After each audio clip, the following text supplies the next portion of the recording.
I had to like leave my job of almost 13 to 14 years of experience because of my health issue. मतलब ऐसी चीजें हो रही थी जो अनएक्सप्लेन्ड थी। एंड वो एंजाइटी इतनी बढ़ गई कि मुझे समझ ही नहीं आ रहा था मेरे साथ ये क्या हो रहा है।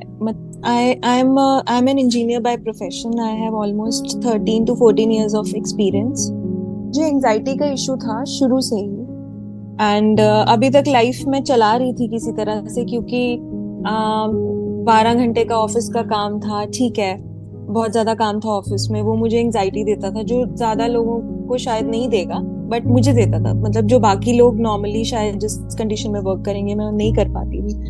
पहले एंजाइटी मैनेज हो जाती थी, लेकिन जब कोविड आ गया तो मैं एंजाइटी मैनेज नहीं कर पा रही थी, क्योंकि और भी बहुत चीजें थी। कुछ क्लोज नियर वंस की भी डेथ हो गई फैमिली में। My health was also not good. I was not able to sleep. US के प्रोजेक्ट्स थे तो मुझे 2-3 बज जाते थे सोने में। तो मेरी हेल्थ वहां पे मुझे लग रहा था डेटोरिएट हो रही है, बट मैंने नहीं ध्यान दिया। तो उसके बाद मुझे एक के बाद हेल्थ इश्यूज आने लगे, कि some kind of gut issues जो हील ही नहीं हो रहे हैं। कि मतलब मुझे आईबीएस का इशू डिटेक्ट हुआ और मैं कुछ डाइजेस्ट नहीं कर पा रही थी। तो I was like able to eat everything उससे पहले।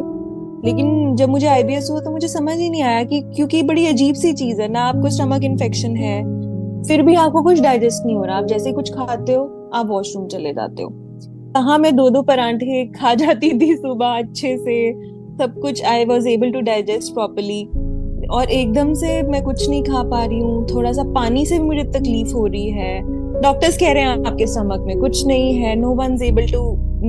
ऐसी चीजें होती हैं जहाँ पे आपको एक मतलब समझ में नहीं आता है कि आपके साथ हो क्या रहा है। वो लोगों को बिलीव नहीं होगा कि मैं 12 किलो मेरा वजन कम था जब मैं मृदुला के पास गई थी।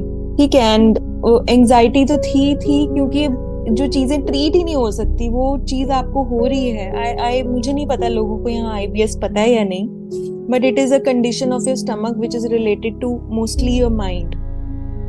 तो उसमें क्या होता है कि योर स्टमक बिहेव्स रैंडमली। मतलब आपका जो पेट है वो कभी भी कैसे भी बिहेव करता है। आपको कभी डाइजेस्ट होगा, कभी नहीं होगा, कभी गैस बनेगी, ब्लोटिंग होगी, कभी आप वॉशरूम चले जाओगे, आपको कुछ समझ नहीं आएगा ये क्या अजीब सी चीज मेरे साथ हो रही है। तो ये मैंने एक्सपीरियंस किया। मैंने सुना था आईबीएस, तो मुझे इन चीजों के बारे में काफी पता था, लेकिन जब वो मेरे साथ हुआ तो मुझे लगा इतना अजीब होता है, ये क्या हो रहा है।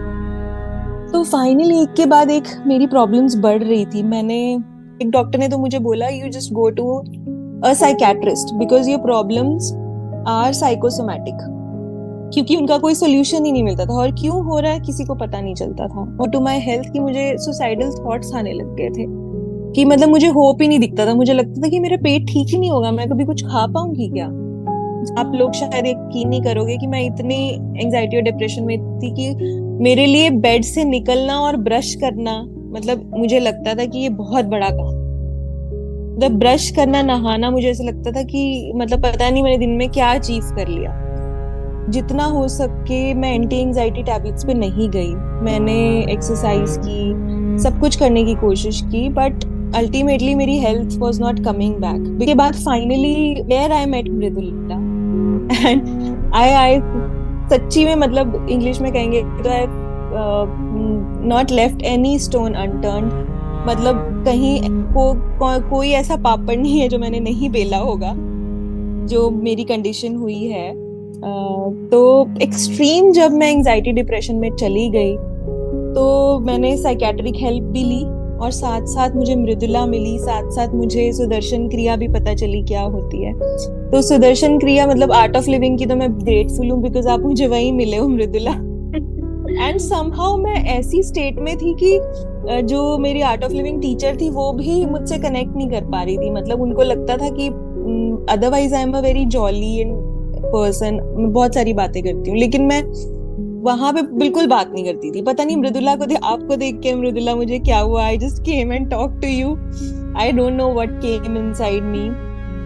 तो मैंने सोचा कि इतना सब कुछ कर लिया, why not try reiki. Being from engineering background, मुझे नहीं पता था कि if I am doing right और रॉन्ग, बट आप जब बीमार होते हो, आप तकलीफ में होते हो, आप हर जगह जाते हो। तो मैं इस चीज में तो बिलीव करती थी कि आपकी पॉजिटिव थॉट्स और ये एनर्जीज ये होती हैं, इसमें तो मैं डेफिनेटली बिलीव करती थी।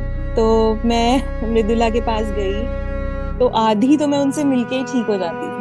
I don't know what was there in her. और तो मृदुला के पास मैं गई, मैंने उनकी बातें सुनी, उन्होंने मुझे सारा टेक्निकली बताया हाउ इट वर्क्स, एंड उन्होंने मेरे पैटर्न्स नोट किए, पूरी मेरी हिस्ट्री सुनी। मुझे नहीं लगता जिंदगी में आज तक इवन माई पेरेंट्स कि उन्होंने मुझे इतनी गहराई से सुना है जितना मुझे मृदुला ने सुना है। मतलब she is very detail oriented, आपकी इतनी इतनी सी बात वो ऑब्जर्व करेंगी, मतलब पूरे दिल से, जिसको कहते हैं ना, वो सुनती हैं। I think that also makes a very big difference. मुझे लगता है कि मृदुला आधा तो आपका ही हो रहा है।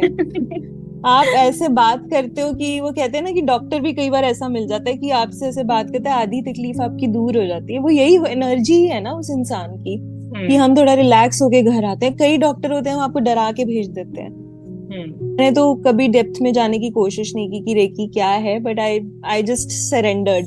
जैसे एक छोटा बच्चा अपनी मदर के हाथ में उंगली पकड़ा देता है, चाहे वो सड़क के बीच में खड़ी हो, मेले में खड़ी हो, कितना मर्जी ट्रैफिक आ रहा हो, वो भूल जाता है कि मेरी कोई प्रॉब्लम है, अब बस मैंने अपनी मम्मी पे ही छोड़ दिया ना। तो बच्चा तो वो खेलता है, उसकी मदर देखती है। मैंने नहीं सोचा कि कितना मुझे मॉनिटरली क्या देना पड़ेगा, मुझे क्या फायदा होगा। मतलब मैं इतनी हार गई थी कि मेरे लिए ये चीजें सारी छोटी हो गई थी, कि पैसा है या क्या है, मुझे फायदा भी हुआ या मेरे साथ क्या कोई करेगा।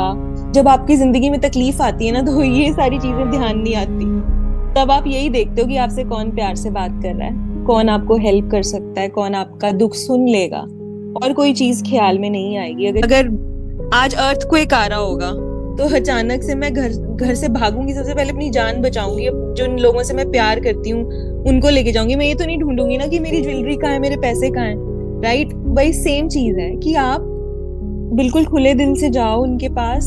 फिर मैंने उनसे सेशन लिए, जैसे जैसे मैं आ पाती थी। जब मुझे ठीक लगता था मैं तब जाती थी, कभी मैं ठीक नहीं होती थी तो मैं बोलती थी मृदुला नहीं आऊंगी। 10 सेशंस मैंने लिए। तो धीरे धीरे धीरे धीरे अभी मैं बहुत बेटर हूँ। आप पहले जैसे मेरे को 90% पेट खराब था, फिर वो धीरे धीरे जो है जैसे ही मेरे थॉट्स पॉजिटिव होने शुरू हुए, तो फिर मैं चीजें करने लग गई अपने लिए भी। वो सारा एक साइकिल जैसे स्टार्ट हो गया। धीरे धीरे मेरा पेट जैसे 20 से 30 पे आया, 30 से 40 पे आया। मेरे को जो डर था खाने का वो निकल गया, फिर मैं सब खाने लग गई हूँ अभी। मैंने मतलब जिसको कहते हैं ना, मुट्ठी जो कसी हुई थी वो खोल दी। आईबीएस तो मेरा 85% टू 90% ठीक हो चुका है बिल्कुल। अब मैं सब कुछ खा पाती हूँ जो मैं सोचती थी मैं नहीं खा पाऊंगी। तो मेरे थॉट्स पे मेरा कंट्रोल आया है काफी। तो मैं बिल्कुल रुकी हुई थी, मतलब उस स्टेज से निकल के अब मैं और कितनी सारी चीजें कर रही हूँ। Now I am again trying to apply for a job. एक कुछ अनएक्सप्लेन्ड एनर्जी है, मैं नहीं बता सकती मृदुला। आप जा रहे हो तो आप फेथ से जाओ। अगर आप क्रिटिकल थिंकिंग से जाओगे कि मैं एक दिन में देखूंगी, अगले दिन मुझे ठीक हो रहा है या नहीं, उस माइंडसेट से आप मत जाना कोई भी। अगर आप जा रहे हो अपना 100% फेथ लेके जाओ, तो आपको असर होगा। और मैं ये नहीं बोलूंगी कि आपकी एंजाइटी, डिप्रेशन या फिजिकल चीजें एकदम जीरो हो जाएंगी, बट काफी हद तक आपको इतनी मेंटल स्ट्रेंथ आ जाएगी कि वो आपको कम होती नजर आएंगी, और आगे भी कम होंगी। आपको एक स्ट्रेंथ आ जाएगी कि मुझे आगे बढ़ना है। आई don't know how it is working, but it is working. It is working. मेरे अंदर ये बिलीफ आ गया कि मैं ये ठीक हो जाऊंगी, मैं बिल्कुल ठीक हो जाऊंगी। और मैं धीरे धीरे धीरे धीरे होती गई। 20 से 30, 30 से 40, अभी मतलब 70 to 80% मैं बहुत बहुत गुड मेंटल स्टेट में हूँ, गुड गुड हेल्थ में हूँ। अब्दुल्ला को मिलना ही मुझे लगता है कि एक अपने आप में बहुत बड़ी बात है। आई एम सो ग्रेटफुल कि मैं आपको मिली मृदुला। यू आर मोस्ट आपने मुझे वेलकम। होप